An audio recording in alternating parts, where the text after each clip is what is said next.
Welcome. Find a comfortable position. Perhaps you are lying down or settling into a chair, or letting the day quietly wind itself down around you. Wherever you are, there is nothing you need to do right now except listen. Everything else can wait. For the next little while, we are going to talk about something that has fascinated and ruined and occasionally made people very rich since the beginning of recorded civilization. We are going to talk about schemes, about plans, about the extraordinary lengths human beings have gone to in pursuit of the oldest and most persistent dream there is. The dream of getting rich quickly without the slow and uncertain labor that building wealth normally requires.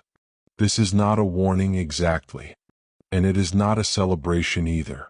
It is simply a quiet tour through some of the most remarkable stories in the history of human ambition and human gullibility, which, as you will discover, are often the same story told from different angles. Some of the people in these stories were brilliant. Some were desperate. Some were both. Some genuinely believed in what they were selling, right up until the moment everything collapsed. Others knew from the very beginning that it was all a fiction, and they constructed that fiction with such patience and care and attention to detail that it held together for years, sometimes decades, before the whole architecture finally came apart. The victims, too, are worth understanding with compassion rather than judgment. Very few of the people who lost money in the stories you are about to hear were foolish in the ordinary sense of the word. Many were educated, experienced, and financially sophisticated. Some were among the wealthiest and most successful people of their time. What they shared was not stupidity but something more human and more forgivable than that, the desire to believe that something extraordinary was possible, and the willingness to act on that belief before the evidence was complete. Human beings have always been susceptible to the promise of the shortcut. It is not a flaw unique to the greedy or the naive. It is woven into the way we think about possibility and opportunity. And the people who have exploited that susceptibility throughout history have almost always understood it far better than their victims did. So settle in. Take a slow breath. The stories ahead cover more than 3 centuries of financial history, from the tulip fields of 17th century Holland to the cryptocurrency exchanges of the 21st century, from postal schemes run out of a single Boston office to frauds that span dozens of countries and involved some of the most respected names in global finance. None of it happened quickly, even when it appeared to. Every scheme took time to build, time to grow, and time to fall. And in the quiet space between the beginning and the end of each one, there were always people who believed, completely, genuinely, sometimes heartbreakingly, that this time it was real. Scheme 1. Charles Ponzi did not invent the scheme that bears his name, but he executed it with such audacity and on such a scale that history remembered him forever. In 1919 and 1920, Ponzi told investors in Boston that he had discovered a way to profit from international reply coupons. Small postal vouchers that could be exchanged for stamps in different countries at varying rates. He claimed he could turn a modest investment into a 50% return in just 45 days. Thousands of people believed him and handed over their savings. In reality, Ponzi was simply paying early investors with money from later ones, creating the illusion of profit. At its peak, his operation was taking in roughly $250,000 per day. When it collapsed in 1920, he owed investors about $20 million. He was arrested, convicted, and eventually deported to Italy, where he died nearly penniless in 1949. The scheme he popularized has since been replicated thousands of times around the world, but none has ever quite matched the original for sheer brazenness. Scheme 2. Bernie Madoff ran the largest and longest Ponzi scheme in recorded history, and he did it hiding in plain sight on Wall Street for decades. Madoff was a respected financier, a former chairman of the Nasdaq Stock Exchange, and a prominent philanthropist. His investment advisory firm promised steady, consistent returns of around 10 to 12% per year, year after year, regardless of what the stock market was doing. This consistency, paradoxically, was one of the reasons some sophisticated investors were suspicious. Markets simply do not behave that way. But the overwhelming majority of his clients trusted him completely, including charities, hedge funds, banks, and thousands of individuals. When the scheme finally collapsed in December 2008, the estimated losses were approximately $65 billion in total account balances, making it by far the largest financial fraud ever committed by a single individual. Madoff was sentenced to 150 years in prison and died in a federal corrections facility in 2021 at age 82. Scheme 3.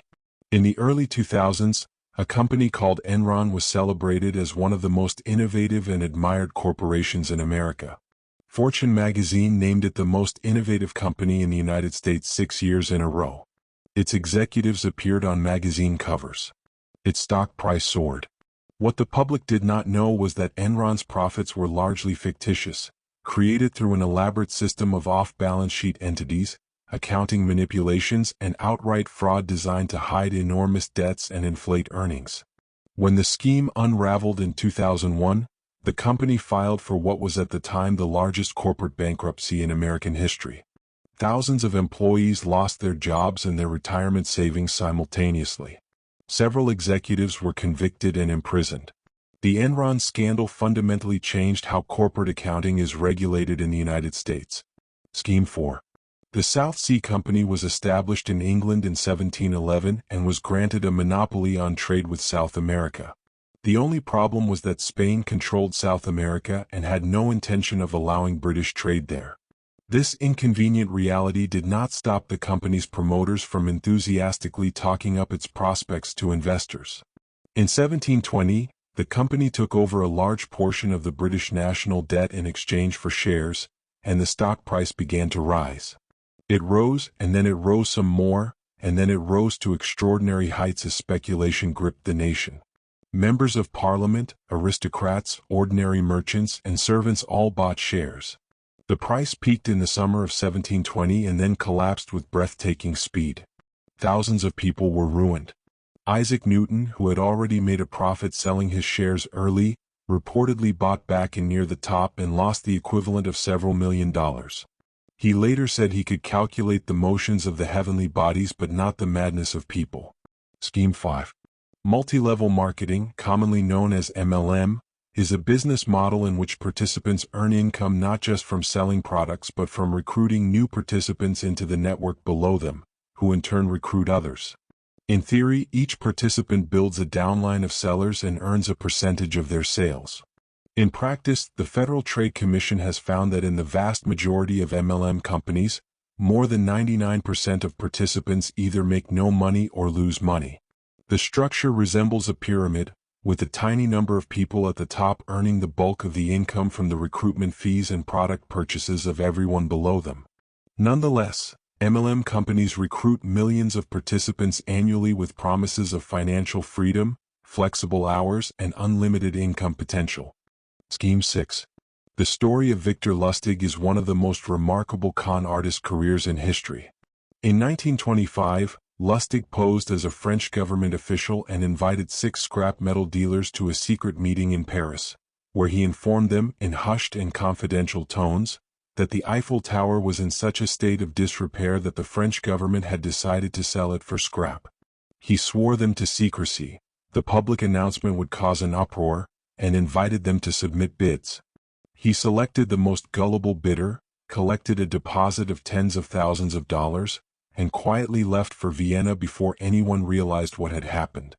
Astonishingly, when the victim was too embarrassed to report the fraud to the police, Lustig returned to Paris and ran the exact same scheme again with a second group of metal dealers. Scheme 7. The Nigerian Prince email scam, formerly known as an advance fee fraud or 419 scam after the section of the Nigerian Criminal Code it violates, is arguably the most widely distributed get-rich-quick scheme in the history of the Internet. The premise is always essentially the same. A wealthy individual in a foreign country needs help transferring an enormous sum of money out of the country and, for reasons that vary with each telling, requires the assistance of a trustworthy foreign partner. In exchange for helping facilitate the transfer, the recipient will receive a generous percentage of the funds. All they need to do is advance some fees to cover administrative costs, legal filings, or bribes. The fees multiply, the money never arrives, and the victim is left considerably poorer. Despite being widely mocked, the scam continues to defraud thousands of people every year and generates hundreds of millions of dollars annually for its operators. Scheme 8. The tulip mania of 17th century Holland is one of the earliest and most frequently cited examples of a speculative bubble in economic history. In the 1630s, tulip bulbs, which had only recently arrived in Europe from the Ottoman Empire, became objects of intense speculative investment in the Netherlands. Certain rare varieties were prized for their unusual, flame-like pattern petals, which were caused by a virus that prevented reliable reproduction of the pattern. At the peak of the mania in early 1637, a single bulb of the most coveted variety reportedly sold for more than 10 times the annual salary of a skilled craftsman. Contracts for future bulb deliveries were traded on exchanges across the country. Then, quite suddenly, prices collapsed. Within weeks, the market for tulip bulbs had essentially ceased to exist, and many investors who had leveraged themselves to participate in the boom found themselves ruined. Scheme 9. Pyramid scheme in its purest form requires no product, no service, and no pretense of legitimate business activity. Participants simply pay to join, and their payment is distributed upward to those who recruited them. They are then required to recruit a fixed number of new participants, whose payments flow back up. The mathematics of a pyramid scheme make its eventual collapse inevitable. In order to pay everyone in the chain, the scheme requires an ever-growing base of new recruits, and the supply of new recruits is always finite. Once recruitment slows, the people at the bottom lose everything.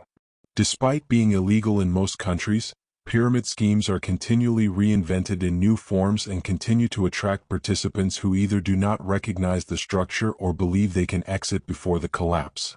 Scheme 10.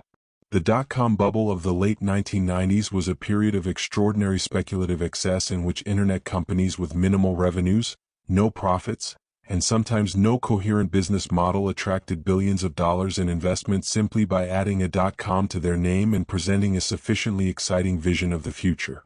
Companies raised enormous sums in initial public offerings and spent lavishly on advertising, office space, and perks, confident that profitability would eventually follow growth.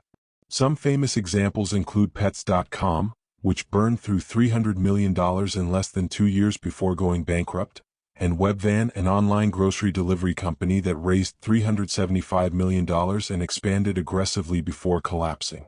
When the bubble burst between 2000 and 2002, trillions of dollars in market value evaporated, and many investors lost the majority of their portfolios. Scheme 11. Real estate flipping seminars became a cottage industry in the United States during the housing boom of the early 2000s and have never entirely gone away. The basic formula is consistent. A charismatic presenter explains that they have discovered a system for buying distressed properties, quickly renovating them, and selling them for enormous profits with little or no money down. The seminar itself is free or inexpensive, but attendees are encouraged to purchase courses, coaching packages, and mentorship programs that can cost tens of thousands of dollars. The irony is that the presenter's wealth often comes primarily from selling the dream of wealth rather than from actual real estate investing. Some participants do apply the knowledge and succeed, but the majority never make back the cost of the materials they purchased. Scheme 12. The concept of a pump and dump scheme is straightforward. Buy shares in a very small, thinly traded company, use misleading promotional materials to generate excitement and drive up the price, then sell all your shares at the inflated price before the promotion stops and the price collapses. In the 20th century, pump and dump operations were run primarily through boiler rooms, offices full of salespeople making cold calls to retail investors with enthusiastic pitches about the next great opportunity. The internet made the scheme far easier and faster to execute, and the rise of cryptocurrencies and penny stocks has created new venues where small groups can move prices dramatically with relatively modest capital. Scheme 13. The story of Frank Abagnale, popularized by the film Catch Me If You Can, is one of the most extraordinary tales of sustained impersonation and fraud in the 20th century. Abagnale claimed to have successfully impersonated a Pan Am pilot, a doctor, a lawyer, and a college professor, and to have passed millions of dollars in fraudulent checks across dozens of countries, all before the age of 21. He claimed the FBI eventually recruited him to help train agents in fraud detection. Some investigators and journalists have since questioned the accuracy of many details in his account, suggesting that some of the exploits may have been significantly embellished, but even the undisputed portions of his career represent a remarkable case study in how far confidence, appearance, and audacity can take a determined fraudster. Scheme 14. Treasure hunting scams have been exploiting human greed and the dream of discovered riches for centuries. The basic structure involves convincing a victim that a large amount of valuable treasure, gold, diamonds, buried currency, is within reach but requires a modest upfront payment to unlock, transport, or access. The treasure always turns out to be just slightly beyond reach, requiring additional payments, until the victim runs out of money or patience. A particularly elaborate version of this scheme involves showing the victim blackened papers or metal objects that are claimed to be currency or gold that have been chemically treated for concealment, which can be restored to their true value with a special chemical available for purchase. Scheme 15. The lottery scam, in which a victim receives a notice informing them they have won a lottery they never entered, is among the oldest and most persistent forms of consumer fraud. The victim is told their winnings can be released as soon as they pay a processing fee, a tax, or an insurance charge. These fees multiply, the winnings never arrive, and eventually the victim realizes they have been defrauded. Despite being widely publicized and easily recognizable in the abstract, lottery scams continue to generate billions of dollars in losses globally every year, particularly targeting elderly individuals who may be less familiar with internet fraud or more trusting of official-looking documents. Scheme 16. The story of Alan Stanford is a near-perfect echo of Bernie Madoff, set in the sunnier geography of the Caribbean. Stanford was a flamboyant Texas businessman who built what appeared to be a sprawling financial empire centered on Stanford International Bank in Antigua. He sold certificates of deposit to investors around the world, promising returns that consistently exceeded what legitimate banks offered, and supporting those returns with fabricated statements of investments in a diversified portfolio of assets. The bank held almost no real investments. It was a massive Ponzi scheme that defrauded approximately 18,000 investors of roughly $7 billion. Stanford was convicted of fraud in 2012 and sentenced to 110 years in federal prison. Scheme 17. Currency trading scams have multiplied enormously in the Internet era, exploiting the genuine complexity and legitimate profit potential of the foreign exchange market to attract inexperienced investors. The typical structure involves an online platform that appears to show real trading activity, rising account balances, and impressive returns. Victims deposit funds, watch their balances grow on screen, and then find that when they attempt to withdraw their profits, the platform demands additional fees, taxes, or verification payments before releasing the money. Eventually the platform disappears entirely or simply stops responding. The foreign exchange market is real and enormous, but the platforms running these scams are entirely fictional. Scheme 18. Pyramid schemes disguised as gifting circles have appeared repeatedly in communities around the world, often spreading through churches, social groups, or tight-knit communities where trust is high and skepticism is low. The scheme is typically presented not as an investment but as a form of mutual gift-giving among friends. Participants join at the outer ring, make a payment to someone at the center, and are promised that as they recruit others, they will eventually move to the center and receive gifts from everyone below them. The mathematics are identical to a standard pyramid scheme, and the outcome is the same. Only those who join earliest make money, and the majority of participants lose their entire contribution. Scheme 19. The concept of a Ponzi scheme has been applied to entire national economies in a small number of extraordinary cases. Albania in the early 1990s, following the collapse of communism, experienced a nationwide investment mania in which roughly two-thirds of the population participated in funds that promised extraordinary returns. These funds were, in many cases, straightforward Ponzi schemes, but in an environment of economic chaos and financial inexperience, they attracted an astonishing proportion of the national wealth. When the schemes collapsed in 1997, the country descended into violent unrest that required international intervention to stabilize. Thousands of people lost everything they owned. Scheme 20. Day trading courses and systems have been sold aggressively to retail investors for decades, promising that with the right system, anyone can quit their job and earn a living buying and selling stocks from home. Studies of retail day trading have consistently found that the vast majority of participants lose money, with some estimates suggesting that over 90% of active day traders lose money over any given year. The commissions, spreads, and tax treatment of short-term gains create structural headwinds that are very difficult for individual traders to overcome. The courses, meanwhile, are often sold by individuals whose primary income is derived from selling the courses rather than from trading. Scheme 21. In the late 1990s and early 2000s, a wave of fraudulent initial coin offerings, stock promotions, and investment programs used the emerging internet to reach potential victims with unprecedented efficiency. One of the most brazen early internet investment scams was a site called Skybiz, a multi-level marketing operation that paid participants for recruiting others into a website hosting business. Participants paid to join, earned commissions for recruiting others, and the company grew rapidly. The Federal Trade Commission shut it down in 2001 and described it as a pyramid scheme that had taken in tens of millions of dollars from participants across the world. Scheme 22. The concept of affinity fraud describes investment scams that specifically target members of an identifiable group, a religious community, an ethnic community, a professional association, or a social club. The fraudster either belongs to the group or gains access to it through a trusted intermediary, using the existing bonds of trust and shared identity to bypass the skepticism that might greet a stranger's investment pitch. Because victims are often embarrassed to report losses to authorities when the perpetrator was a fellow community member, affinity frauds frequently continue far longer than other types of fraud and cause disproportionate damage to the communities they target. Scheme 23.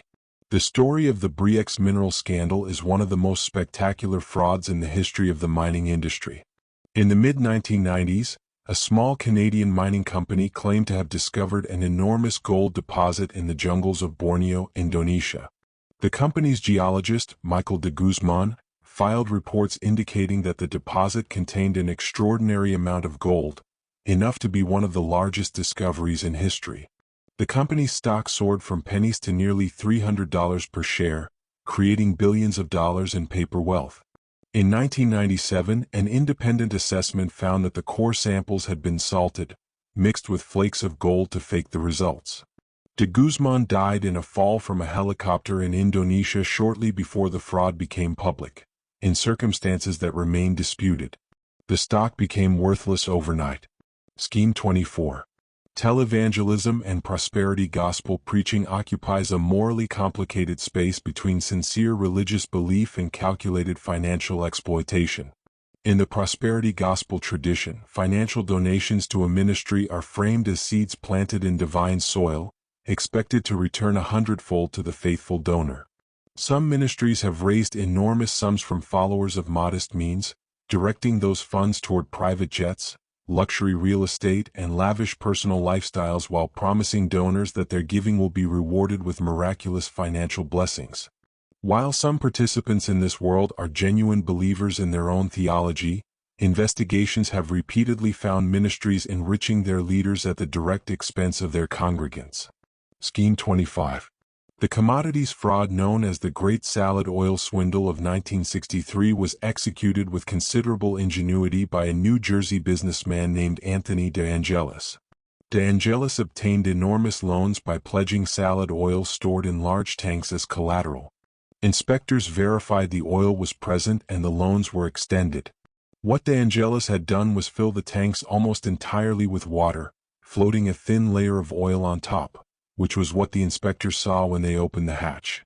When the scheme collapsed, lenders discovered they held claims on tanks full of water. The losses were so substantial that they contributed to the failure of 2 brokerage firms and caused a temporary disruption to the stock market. Scheme 26. The concept of a boiler room refers to a high-pressure sales operation in which teams of salespeople use aggressive cold-calling tactics to sell fraudulent or overpriced securities to retail investors. The name comes from the image of a cramped, overheated back-office space filled with telephones and relentless activity. Classic boiler room operations target isolated, elderly, or financially inexperienced individuals with pitches for penny stocks, oil wells, precious metals, or other investments that are either fabricated or wildly misrepresented. The tactics are designed to create urgency and bypass rational deliberation. Phrases like, "This opportunity closes today," and "I'm only offering this to a select few clients," are hallmarks of the approach. Scheme 27. The collapse of WorldCom in 2002 was at the time the largest accounting fraud in American corporate history, surpassing even Enron. WorldCom, one of the largest telecommunications companies in the United States, had inflated its assets by approximately $11 billion by improperly capitalizing operating expenses, recording routine costs as long-term investments to make its earnings appear stronger than they were. The fraud was uncovered by a small team of internal auditors who noticed irregularities in the company's financial records.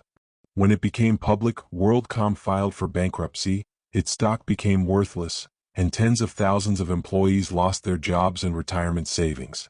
The company's CEO, Bernie Ebbers, was convicted of fraud and sentenced to 25 years in prison.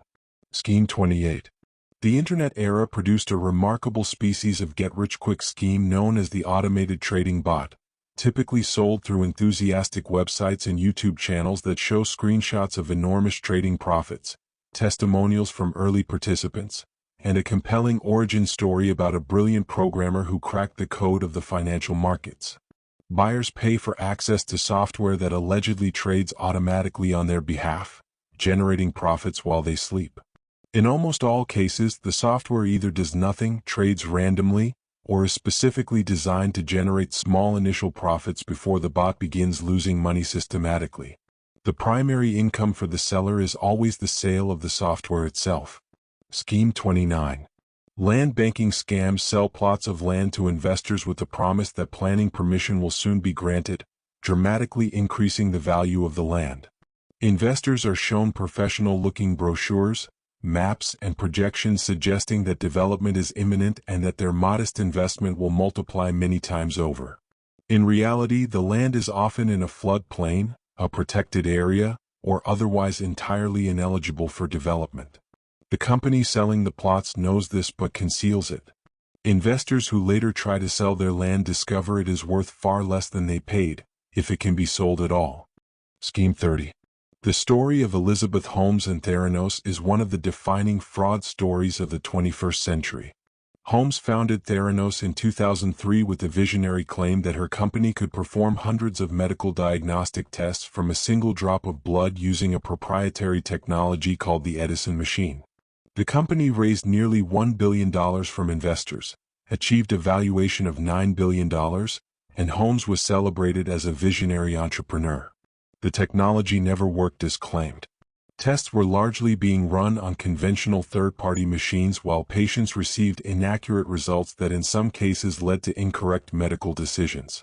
The fraud was exposed by journalist John Carreyrou in 2015.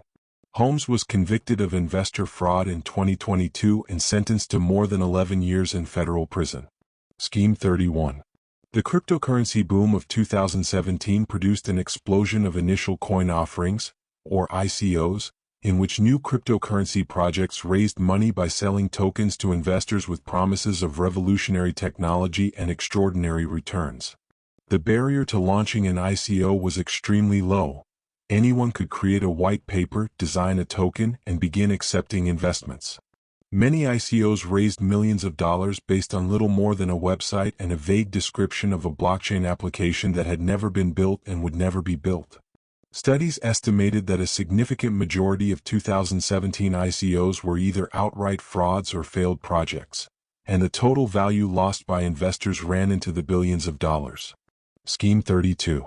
The concept of an exit scam in the cryptocurrency world describes a situation in which the founders of a project, whether an exchange, a fund, or a new token, suddenly disappear along with all the funds they have collected. The most spectacular recent example was the collapse of the FTX cryptocurrency exchange in November 2022. FTX, founded by Sam Bankman-Fried, had been one of the largest and most trusted cryptocurrency exchanges in the world. When it emerged that customer funds had been used to cover losses at a related trading firm, the exchange collapsed within days, leaving approximately $8 billion in customer funds unaccounted for.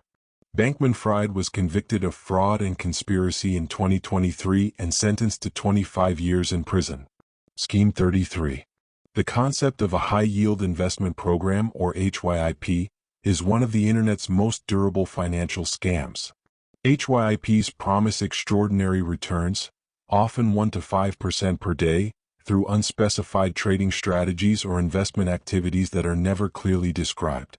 They attract investors with professional-looking websites, referral bonuses for recruiting others, and an initial period of genuine payouts to early participants, who become enthusiastic promoters.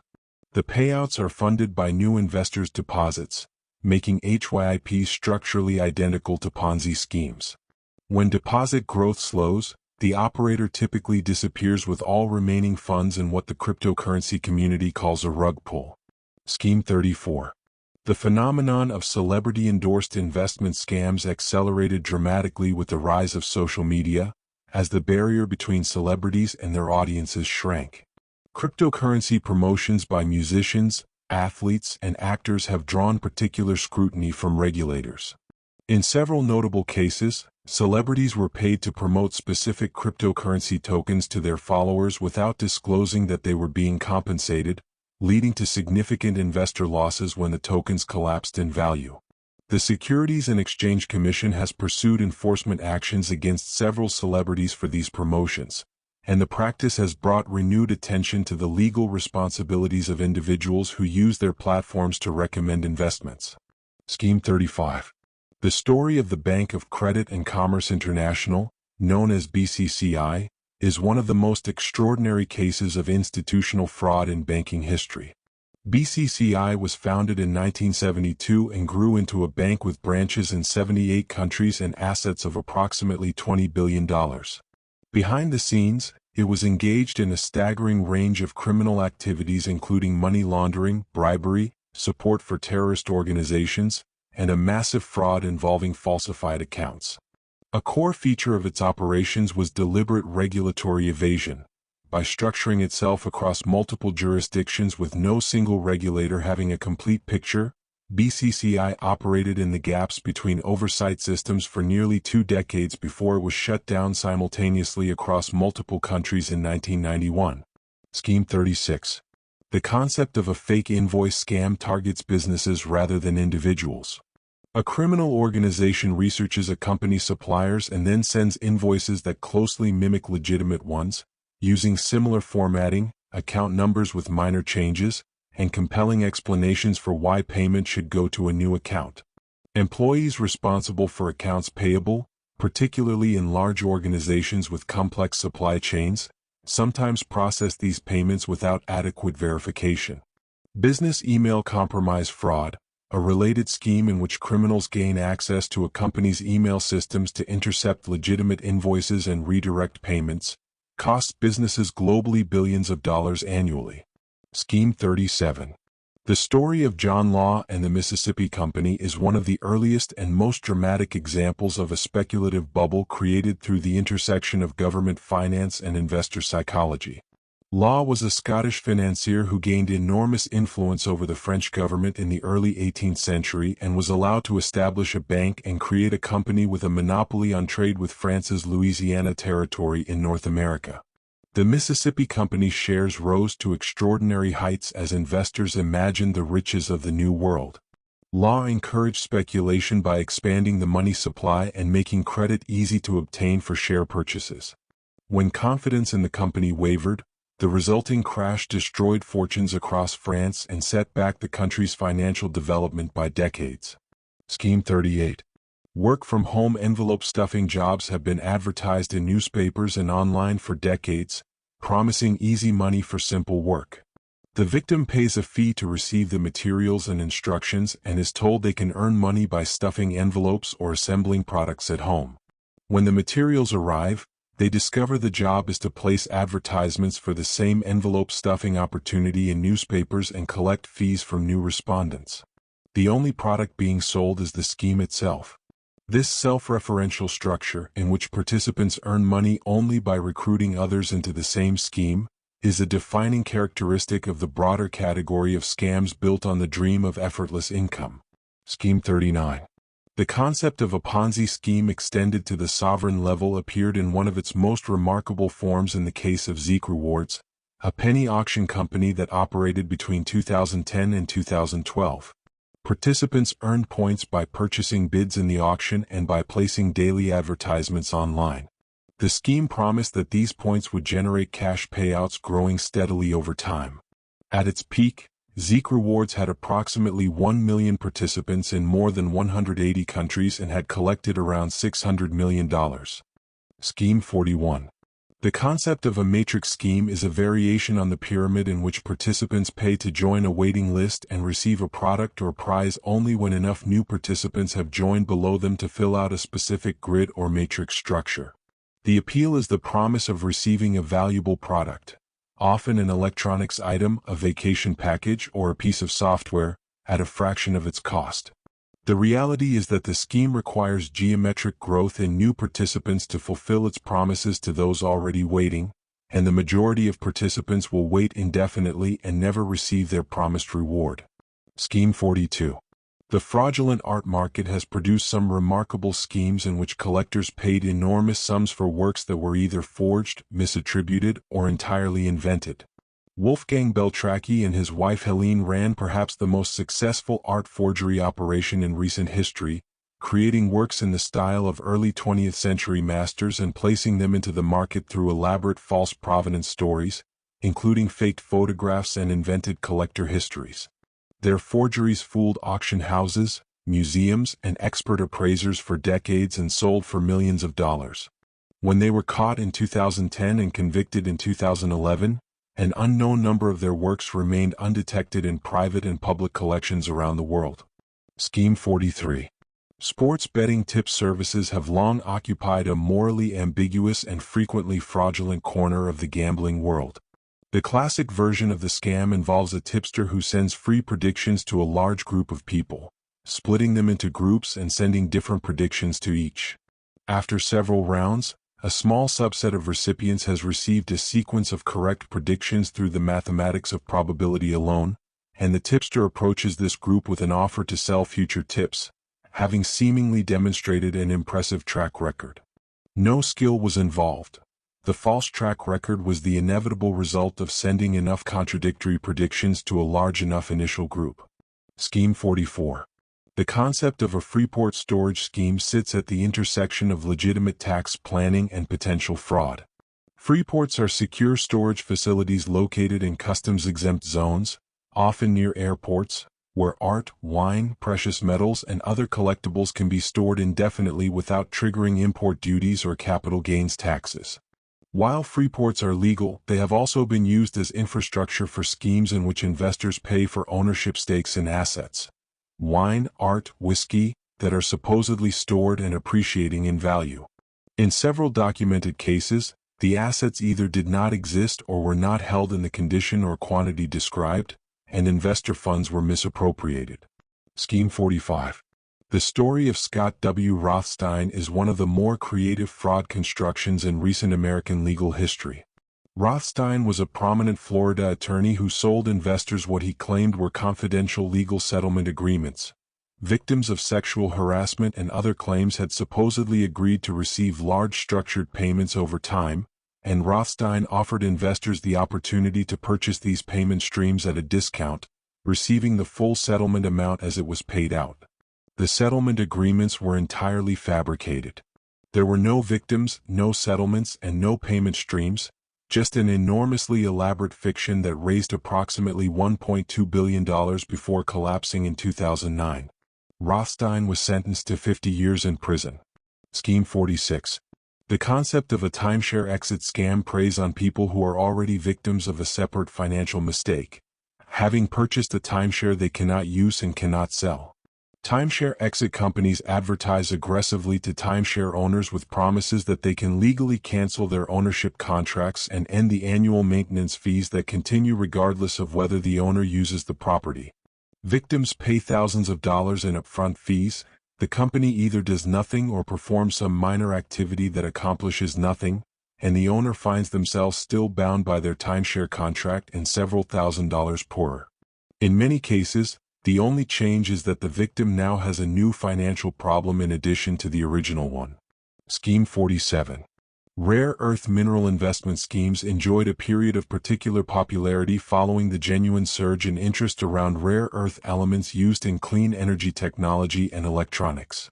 Investors were approached with opportunities to purchase physical rare earth metals, often stored in warehouses, at prices that would supposedly multiply as demand from the technology sector grew.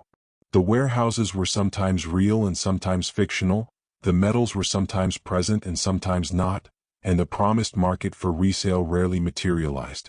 The combination of genuine underlying substance, rare earth metals are real and do have technological applications, with fraudulent execution made these schemes particularly plausible to investors who had read about the genuine industry. When the SEC shut it down in 2012, it described the operation as a Ponzi and pyramid scheme hybrid, one of the largest internet fraud cases in history at the time. Scheme 48. The concept of a romance scam has grown into one of the largest categories of consumer fraud globally, generating billions in annual losses. A fraudster creates a convincing online persona, often using stolen photographs of an attractive, successful individual, and develops an intimate emotional relationship with a victim over weeks or months. Once the emotional bond is established, the fraudster introduces a financial crisis requiring urgent help. A medical emergency, a business opportunity, a need to travel to meet the victim, that requires money. The requests escalate, and victims who have fallen genuinely in love with a person who does not exist will sometimes transfer their entire life savings before confronting the reality of the deception. Scheme 49. The greatest sustained national economic fraud in modern history may be the systematic manipulation of economic statistics by the government of Argentina over a period spanning many years in the early 21st century. Argentina's National Statistics Agency was found to have consistently underreported inflation figures for years, affecting everything from indexed bonds to international trade negotiations. Independent economists and provincial statistics agencies published sharply different figures. The manipulation served the short-term political interest of the government by understating the cost of living and reducing the real value of inflation-linked debt payments, but it severely damaged the country's credibility with international investors and contributed to a series of economic crises. The case stands as a reminder that fraudulent misrepresentation of financial information can occur at every level of economic activity, from the individual investor to the sovereign state. Scheme 50. The promise of passive income, money flowing in continuously without active effort, is the emotional engine that powers the vast majority of get-rich-quick schemes across every era and medium. Whether it is a postal arbitrage scheme promising returns in 45 days, an email from a Nigerian prince, a cryptocurrency bot running overnight, or a multi-level marketing downline generating commissions while you sleep, the underlying appeal is always the same dream: that wealth can be obtained without the slow, difficult, uncertain work that building it legitimately requires. The dream is not entirely false. Passive income does exist, and some people do build genuine wealth from systems they create or invest in. But the version sold in these schemes, effortless, rapid, guaranteed, has never existed and never will, and the history of financial fraud is largely the history of that dream being sold, again and again, to people who wanted so badly to believe it was real. Scheme 6. Alan Stanford ran a $7 billion fraud out of a bank he owned on a small Caribbean island called Antigua. He told investors they were putting their money into a safe, boring bank account that happened to pay unusually good interest. He dressed the part, sponsored sports tournaments, and collected fancy titles from small governments. His investors, many of them retired people in Texas, believed him completely. They should not have. Stanford was pocketing the money. He was convicted in 2012 and sentenced to 110 years in prison, one of the longest sentences ever given for a financial crime. Scheme 7. Malaysia set up a fund in the 2000s that was supposed to use government money to build roads, schools, and other things the country needed. Instead, about $4.5 billion went missing. It was spent on apartments in New York, a private jet, paintings by famous artists, and even helped pay for a Hollywood movie about financial fraud, which is almost too strange to believe. A major American bank helped move the money around and later paid nearly $3 billion in fines. The Malaysian prime minister went to prison. The main suspect in the middle of it all spent years partying on yachts before being caught. Scheme 8.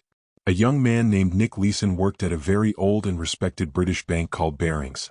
His job was to make careful, boring trades that earned small, reliable profits. Instead, he started making enormous bets on the Japanese stock market and hiding his losses in a secret account his bosses did not know about.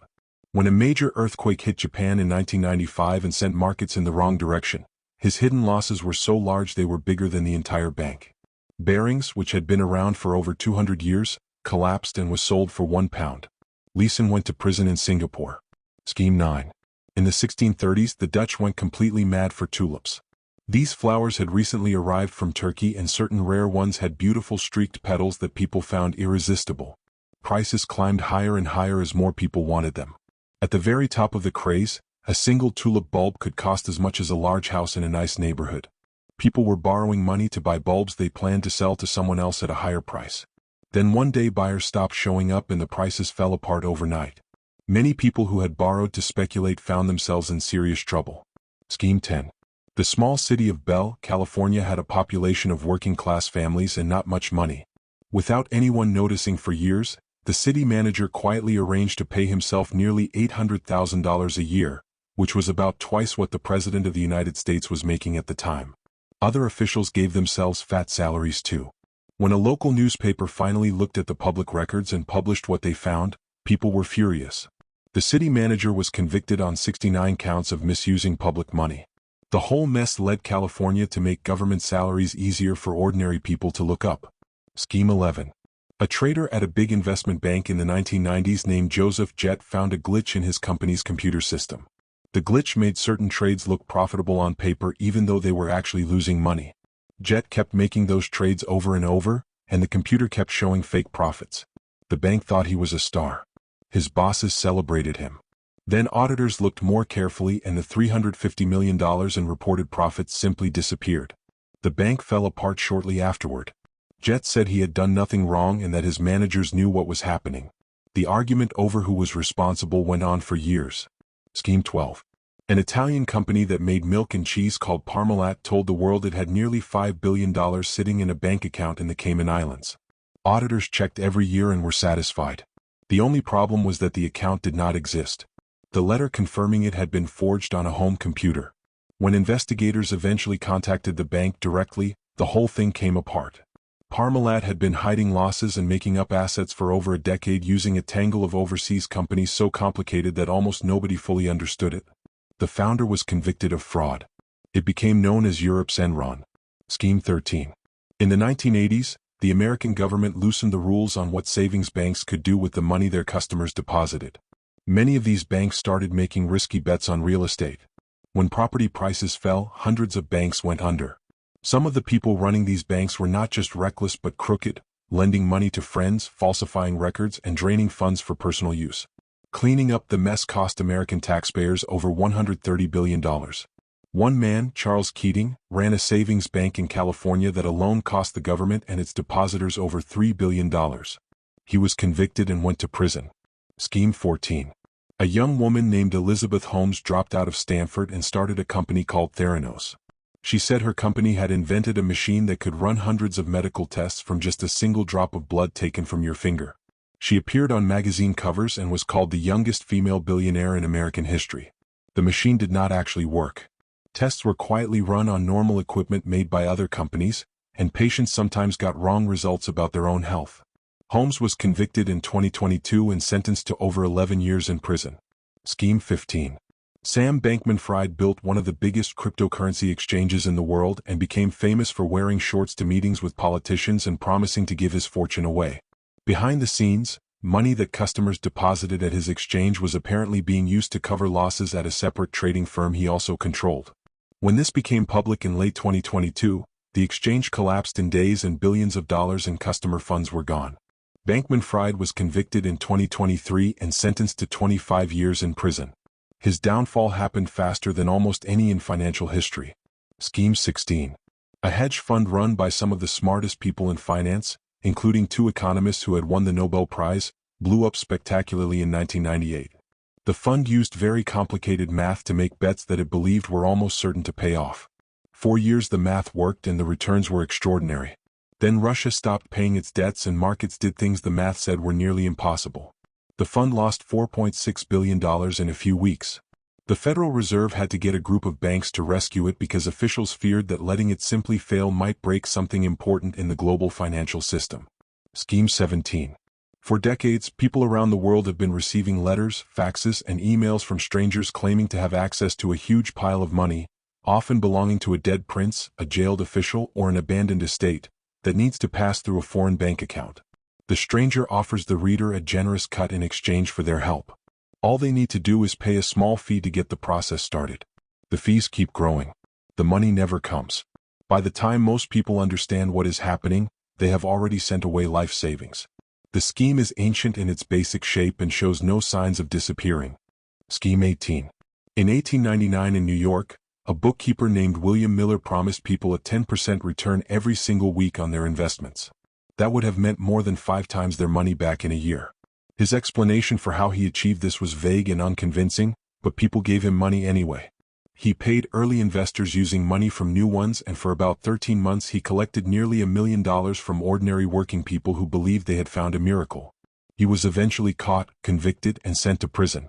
Newspapers of the time could not quite decide whether to be angrier at Miller or at the people who had believed him. Scheme 19.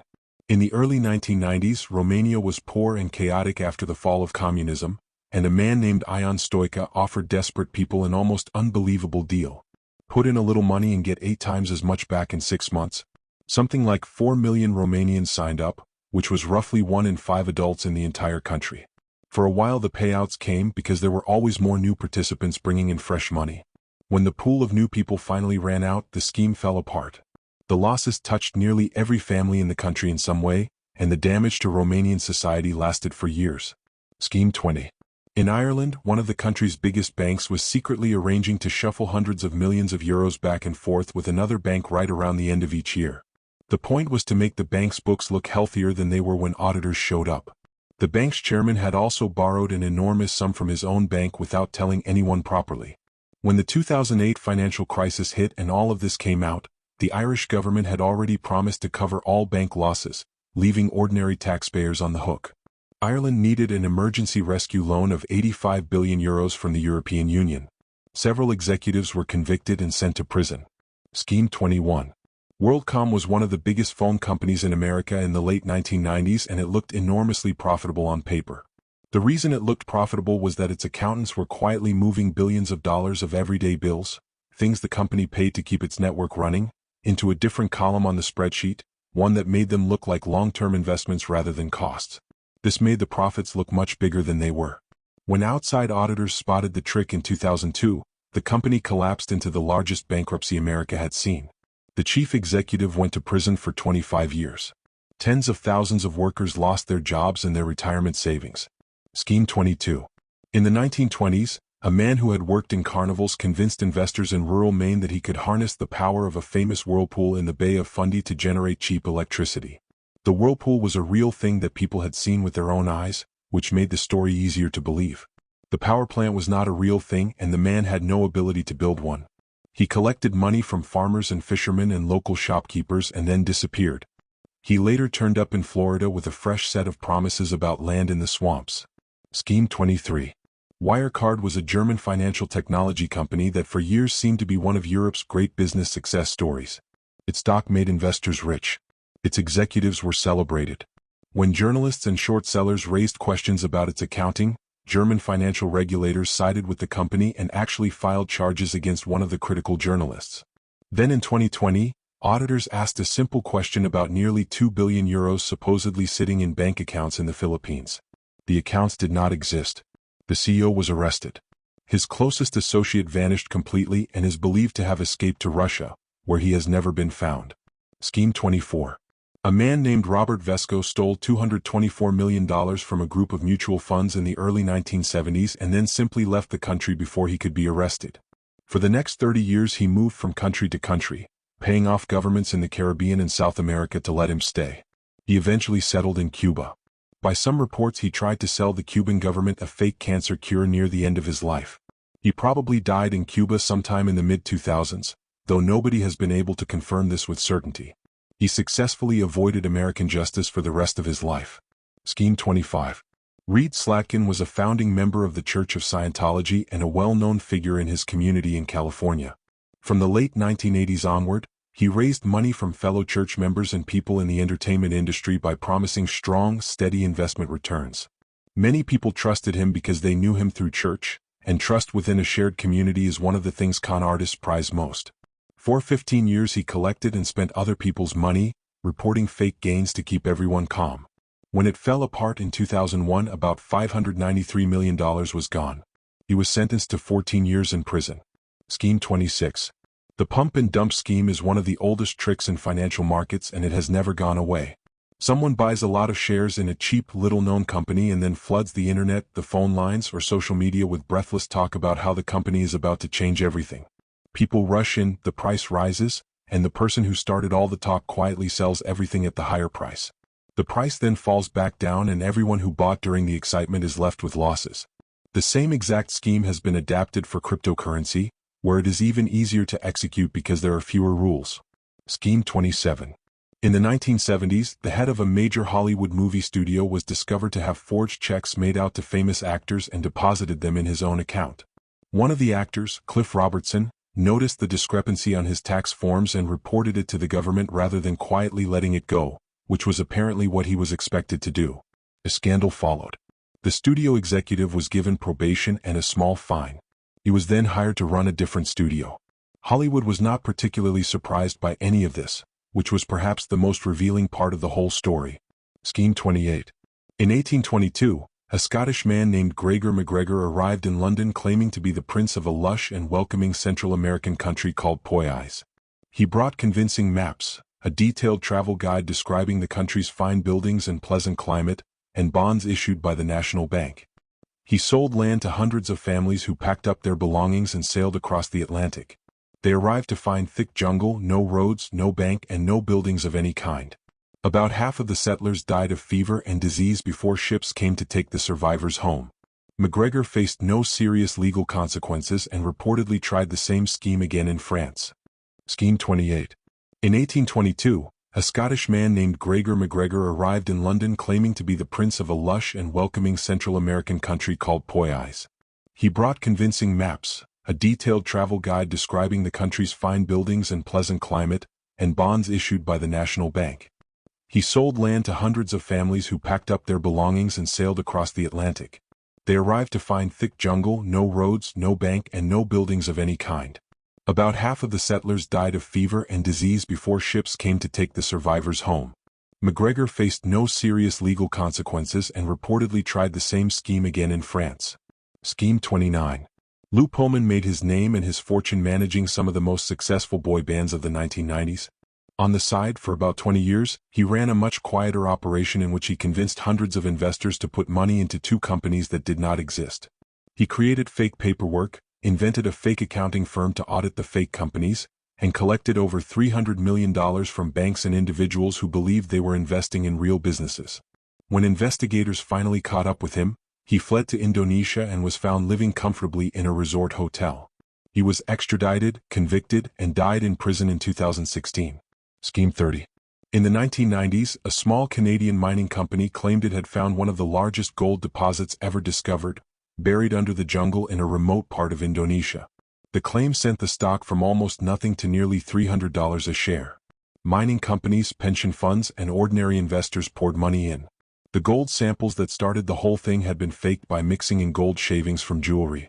When independent testers finally got access to the actual rock, there was essentially nothing there.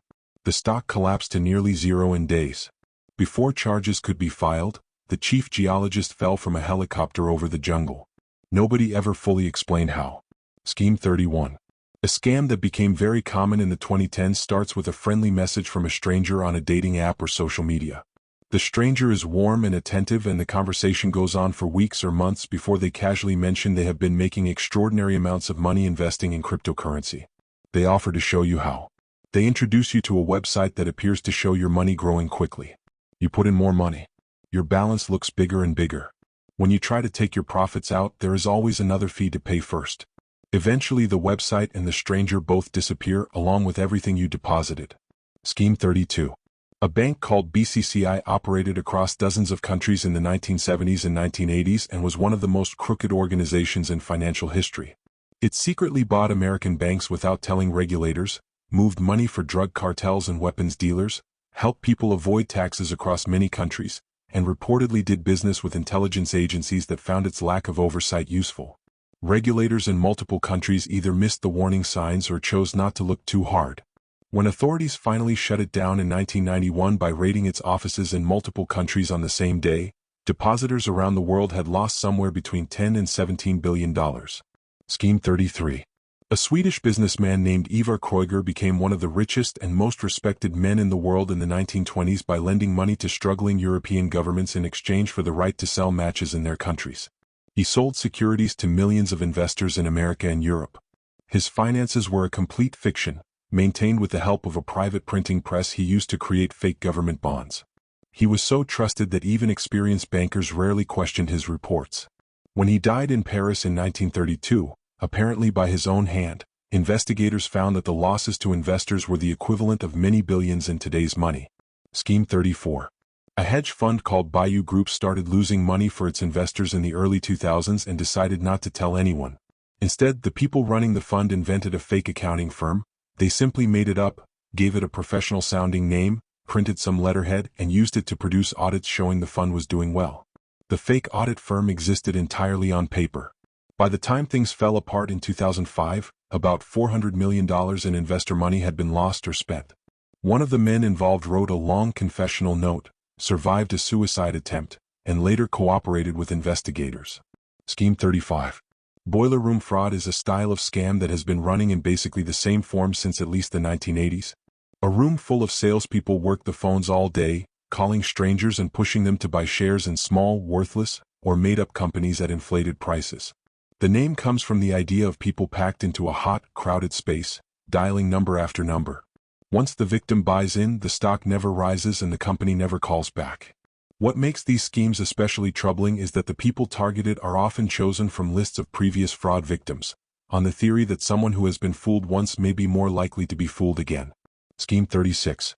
A British businessman named Philip Green owned a chain of clothing stores called British Home Stores and paid himself and his family enormous sums over many years, including a single dividend of over £1 billion paid to his wife, who lived in Monaco and therefore paid little tax on it. When he sold the business for £1 to someone with a history of failed companies, the pension fund for BHS workers had a hole in it of nearly £600 million. Tens of thousands of workers faced reduced retirement payments. Green eventually contributed some money to the pension fund after a long and very public argument with members of Parliament. He kept his knighthood technically, though Parliament voted to strip it. Scheme 37. As social media became the main place where people got their financial news and tips, it also became the main place where stock manipulators went to work. Starting around 2012 and accelerating through the 2020s, groups of coordinated traders began using fake accounts across forums, messaging apps, and video platforms to talk up small stocks before quietly selling their shares into the excitement they had created. Sometimes the people doing the promoting believed in the stock themselves. Sometimes they were being paid. Often the line between genuine enthusiasm and coordinated manipulation was very hard to see, which made it difficult for regulators to know where to draw the line. Scheme 38.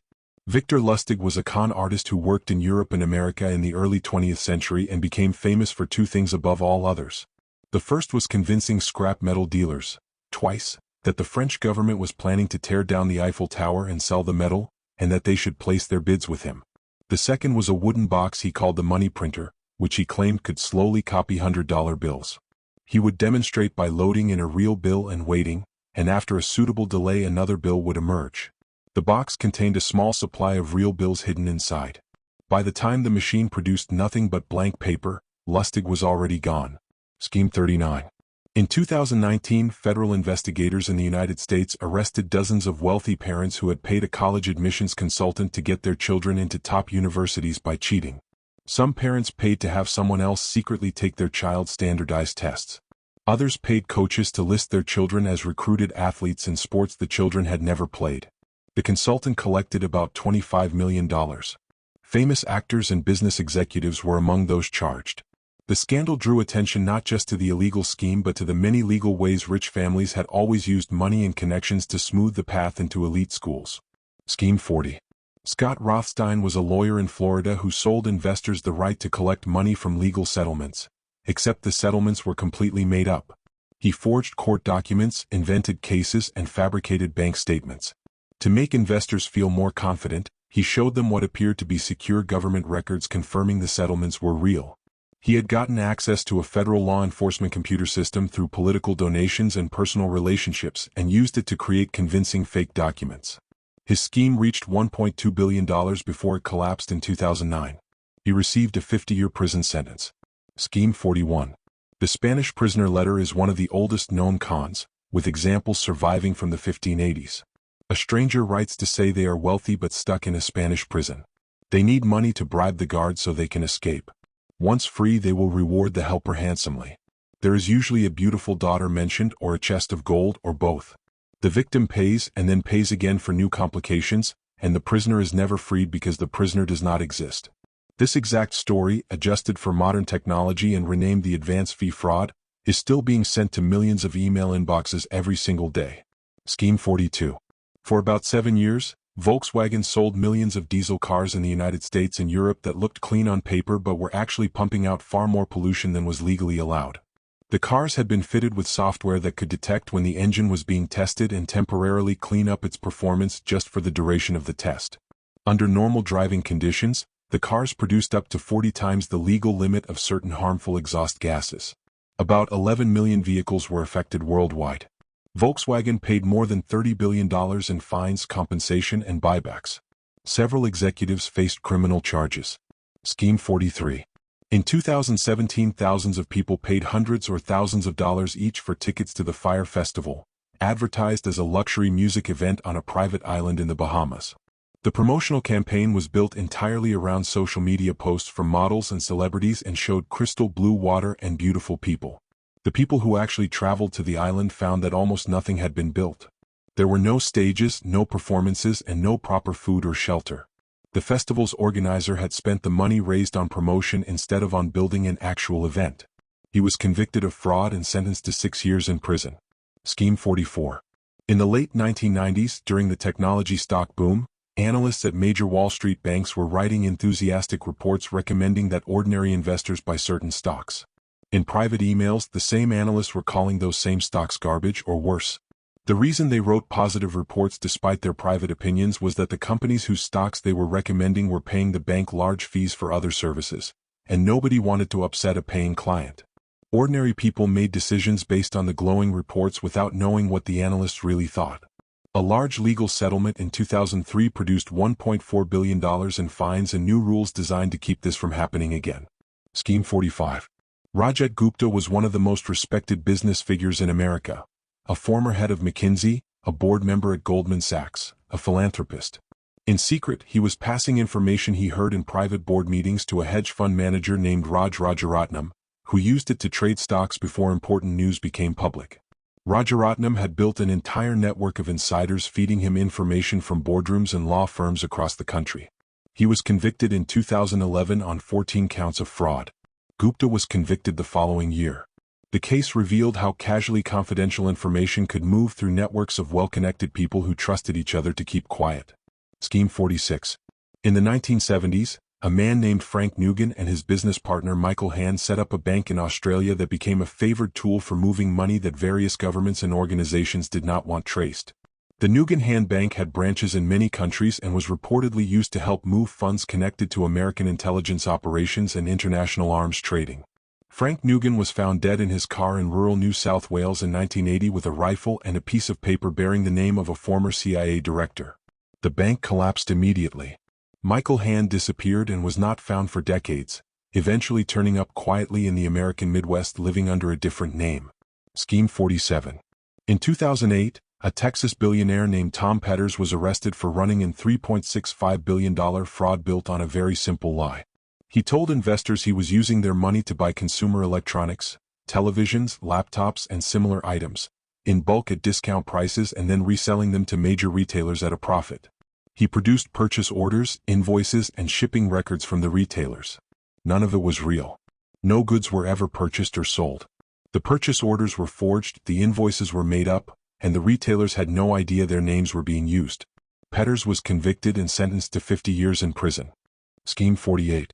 In the 1980s and 1990s, hundreds of thousands of mostly elderly Americans were targeted by a scam in which they received official-looking letters telling them they had won a prize or qualified for a special investment, but needed to pay a small fee first to claim it. The letters came from fake companies and the prizes did not exist. What made the scheme particularly damaging was how thoroughly it targeted people on fixed incomes who could not afford to lose what they sent away. By some estimates, these advance fee prize schemes collected hundreds of millions of dollars a year from victims across America and Canada. Scheme 49. In 2003, a former nurse in Britain named Colin Norris was convicted of murdering 4 elderly patients by giving them insulin injections they did not need. Though not a financial crime, a contemporaneous and related pattern was appearing across Britain in which people with power of attorney over elderly relatives were quietly draining their bank accounts. Adult financial abuse of the elderly, family members, caregivers, and professional advisors stealing from people who trust them, became recognized in the 2000s as one of the most common and most underreported forms of financial crime, with annual losses in Britain and America estimated in the billions of dollars. Scheme 50. The collapse of the pension fund at Mirror Group newspapers in 1991 revealed that the company's owner, Robert Maxwell, had secretly stolen approximately £460 million from the pension funds of his own employees to prop up his struggling business empire. Maxwell had been a celebrated and feared press baron, a member of parliament, and a man who cultivated relationships with presidents and prime ministers. He fell off his yacht near the Canary Islands and drowned in November 1991. Whether it was an accident, suicide, or something else has never been established. After his death, investigators discovered the scale of what he had taken from the workers whose retirement savings he had been trusted to protect. Scheme 51. In the mid-2000s, Iceland's 3 major banks grew to a combined size roughly 10 times the entire economic output of the country. They had done this by borrowing cheaply overseas and making reckless bets on international markets and domestic real estate. Ordinary Icelanders were encouraged to take out loans tied to foreign currencies, believing the stable krona would protect them. When the 2008 financial crisis arrived, all 3 banks failed within days of each other. The currency lost half its value. Families saw their loan payments double overnight. Iceland went through one of the sharpest economic collapses any wealthy country had experienced in modern times, brought on by a banking sector that had simply grown too large and too reckless for anyone to stop.